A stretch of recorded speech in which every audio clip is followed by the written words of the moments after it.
At the end of the Chimera Ant arc, Gon Freecss sacrificed all his life energy to become strong enough to defeat the Royal Guard Neferpitou. And he ended up on his deathbed because of it. To beat a powerful foe, he paid the price. But then like 30 chapters later, he is up again due to Killua's magical sister. Almost like Gon didn't just become an adult with super long hair a couple volumes ago. Is this a well written revival? Or did Togashi let Gon get away with his sacrifice scot-free and he is a hack writer who can't write? In this video, I want to discuss whether it makes sense on a narrative level that Gon was able to come away relatively unscathed from his revenge-fueled transformation. I think Gon coming back to life is the best thing the story could have done after everything that happened to him. And the reason why is... Yes, dying is easy. Young man living is harder. Why? Let's discuss this topic in 4 parts, discussing the 3 characters closely tied to Gon's sacrifice and eventual revival, and then going into what the future may hold for Gon. First up, Kite. I will immediately clarify that I think Kite coming back to life is good as well. It makes sense in universe with the mechanics of Nen after that at play, and Kite getting an aura boost from his will to survive when faced with the powerful Neferpitou. Mechanically, it's all sound. On a narrative level, Kite being alive means that Gon's sacrifice was for nothing. Gon put himself through all of that tension and pain because he blamed himself for Kite's death. He sacrificed himself for Kite. And then it turns out Kite is still alive and well, at least as alive and well as someone who cheated death can be. We learn of Kite being alive while Gon's fate is still up in the air, which just made it hurt even more that we had no idea yet how Gon could be healed back to full health. And even when Gon does go back to normal, it feels like a lot of effort could have been spared and a lot of feelings could have gone unheard had Gon not focused all his energy on revenge and sacrificed himself for a man that in reality was still alive. But this is exactly the point. Gon's revenge for Kite was really meaningless. He threw his life away as well as his goal of meeting Jing away and gained nothing from it, only losing himself and the people around him. What the story is basically trying to say with this is that revenge bad. Gon gained nothing from his sacrifice. In fact, he ended up losing the ability to use Nen. You could also consider that if Gon wasn't present for the Ant raid, the extermination would have still been completed, considering that all it took to defeat Meruem and his Royal Guard was Netero using the poison of the poor man's rose. Gon, you put in your all, but the old man with the bomb would have let that kitten die even without you present. I think part of what the story is trying to say by having Kite survive on his own while Gon's sacrifice was kind of meaningless, especially when it comes to bringing Kite back to life, is that an adult like Kite shouldn't have to depend on a child like Gon to be brought back to life. In this world, Kite could make the mistake of bringing kids into this ant war zone, and then the blame is on him. He brought himself, Gon and Killua into danger, he chose to be a responsible adult and sacrificed himself so Gon and Killua could flee, and then as the adult he is, he also managed to come back to life somehow. Gon's help was not necessary at all for Kite to mend the mistake that he made himself. It's the adult's responsibility to take care of the children. But yeah, you know how Gon is, and you saw what happened, so yeah. Aside from Gon's revenge being meaningless when it comes to Kite, another point the story is trying to make is that even though Gon was able to come back to life, he still suffered major consequences. One of the most major ones being relevant when it comes to his father, Jing. So let's take a little step back. What was Gon's goal as a hunter? In simple terms, it was to find his dad. But it doesn't stop there. Gon set some requirements for himself, namely that he wants to be a hunter worthy of meeting Jing. There are 2 key scenes where this is shown. One is during his fight with Hanzo, where Gon refuses when Hanzo gives up the fight, since Hanzo giving up the fight doesn't give Gon the opportunity to win honorably. He wants a fair match and he must win for it to count. This determination to do things the right way at all times, even in the face of a strong opponent like Hanzo, really tells you how much it hurt for Gon that he believed he was the one that caused one of Jing's friends to die. The other scene is at the start of the Great Island arc, when Gon refuses to join Nick's group since Gon wants to beat his father's game as it was intended. He really cares about doing things the right way. Gon's ideals basically are to never lose and to follow the straight and narrow path of honor. Those values are what Gon wanted to stay true to during his hunt for Jing. Gon wanted to meet Jing on his own terms and look him in the eye with pride. So, how does Gon actually meet Jing? After having been saved, because Gon sacrificed himself to avenge Kite, which turned out to be pointless, Gon gets to meet Jing because, coincidentally, there was an election for a new chairman and Jing just happened to be there. This is the complete opposite of the situation that Gon was aiming for. Here we have an unearned meeting with Jing, with Gon being very aware that he is a failure who thinks that he got Kite turned into a girl. He is in tears, immediately apologizing to Jing about this, even saying he deserved to die for his self-perceived failure. As we saw during the Chimera Ant arc, when Kite was killed, Gon blamed himself for that too, and that feeling of being too weak to be worthy of meeting Jing, overtook him throughout the rest of the Chimera Ant arc. Gon's grand goal of meeting Jing as a worthy hunter shattered into pieces. If Gon had died there, that would have been the end of it. It's the easy way out. Having to face his failures, meeting Jing as a complete mess, and eventually apologizing to Kite is much more difficult and takes much more courage than just throwing your own life away. Death is a coward's way out. You need to face both your successes and failures on the way to coming of age. Do note that Jing says that Kite allowing Gon to come with him on the end mission at all was a lapse of judgment on Kite's part, since he was the one who believed Gon was fit for the job. Next time, don't take 12-year-olds on a journey full of bloodshed. Lesson learned. I already said it before and you can easily extrapolate it from the story yourself, but it's also nice that Jing just spells it out in the story itself.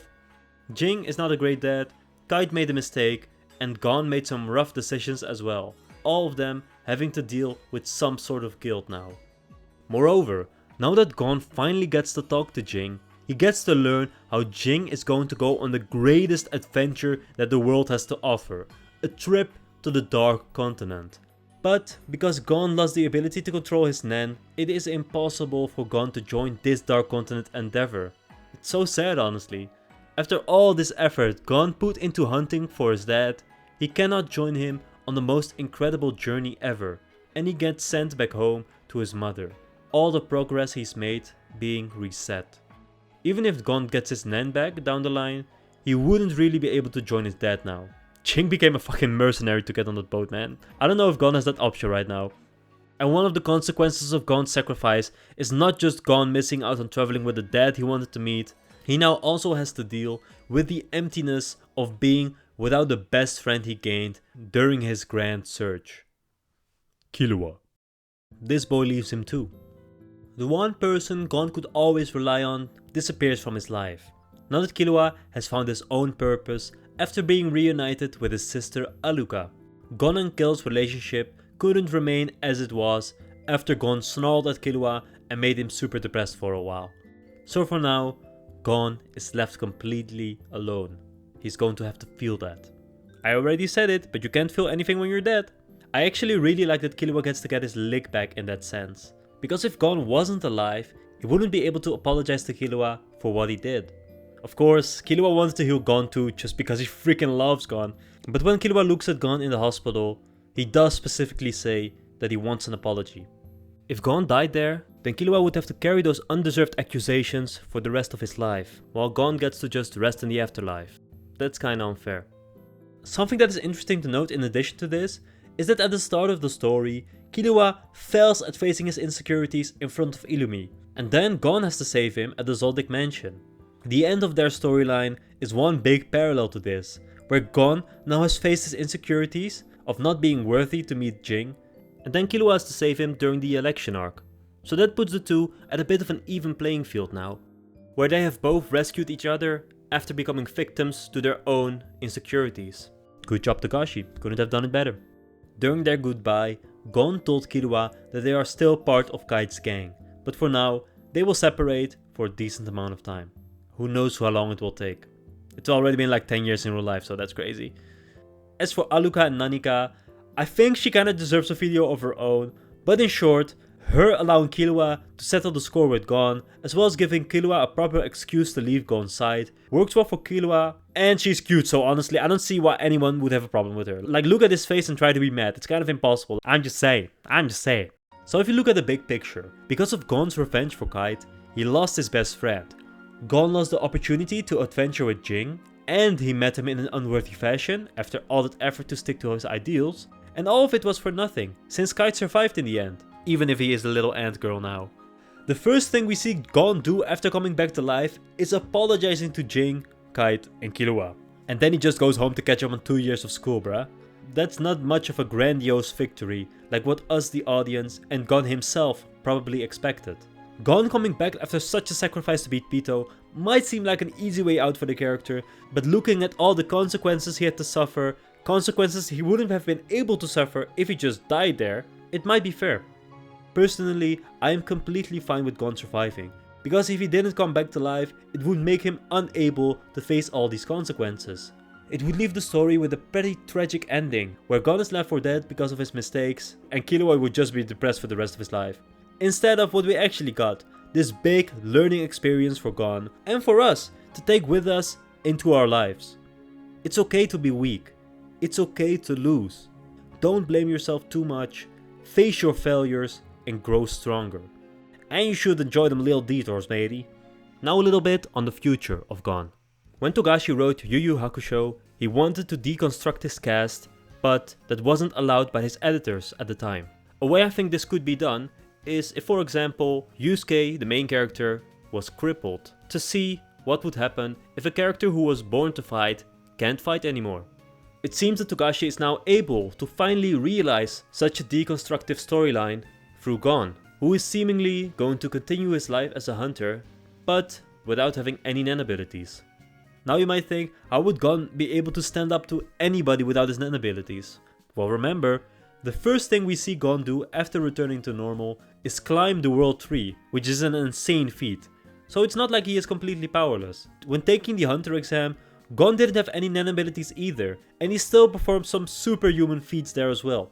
Yes, there might be a chance Gon starts developing his Nen again, and maybe gain a new ability or Nen type, which admittedly does sound exciting, but considering what Togashi has said about Yu Yu Hakusho and where we are now, I think there's a chance it won't happen and that Gon will just remain powerless until the end of the series.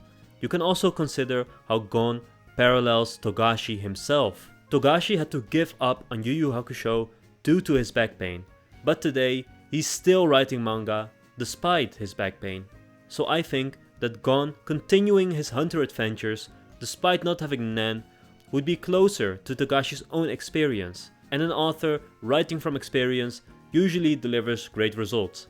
More on Togashi and how he parallels Gon in my Koala video, by the way.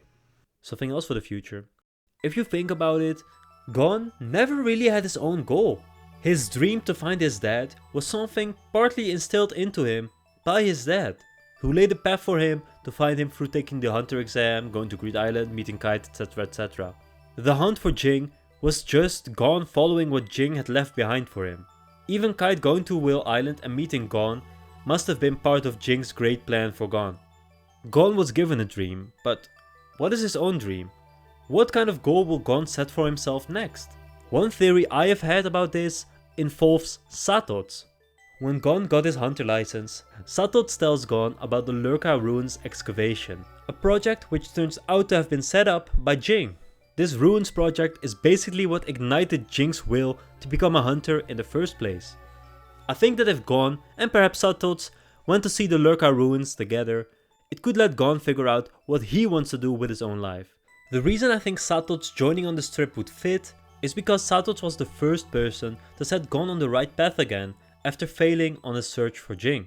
Gon failed in his first goal of getting the hunter license in a proper way, and now he failed in his last goal of finding Jing in a proper way. It would be a nice callback to have Satots return to set Gon on the right path again after his failure. I think it's likely that if Gon thought about his goal, it would make him want to join Kite again. Not just because Kite told Jing he's still part of the team, but also because Gon loves animals and Kite's gang is all about studying animals. Joining that group will also let Gon travel the world and enjoy the detours with a group of friends. Sounds good to me, and it also fits with the themes of the series. Another interesting point revolving Gon's future is something that has been set up in the story many volumes ago, and I mean many. Gon, now knowing what it is like to be weak, could mean he will be able to understand a certain other person who knows weakness all too well. Gyro. Since Gon and Gyro have been set up to meet, it may be possible they will face each other down the line, and Gon will use some good old shonen convincing to stop Gyro. I have no idea what must happen for an eventual arc where Gon faces Gyro to happen though, honestly. I always imagine something where Kite, Gon, Killua, and some Chimera Ant buddies like Ikago and Koala go inside some huge sandcastle in Mid-Year City that Gyro built there, leading to several 1v1 fights, like when the troop fought the ants, where we then got Gon to talk some sense into Gyro somehow. Don't think this will happen though, nah, no way, no way. It always feels so weird to talk about Hunter x Hunter's future like this, because even though my heart is full of hopium, it is still uncertain if we're ever going to see these story developments happen in real time. Damn, that's a downer ending on this video for no reason, man. Why are you doing this, Joe? Bruh. Well, I hope you enjoyed the video. Like and subscribe, Ashi. As for Aluka and whether her existing as this omnipotent being that can even undo Gon's sacrifice, whether it's well written or not, I want to make a separate video on her down the line, so keep tabs on my channel if you want to see that. I've made some other Hunter x Hunter videos too, so check those out in the meantime. And until Gon and Gyro battle each other, I love you and bye bye.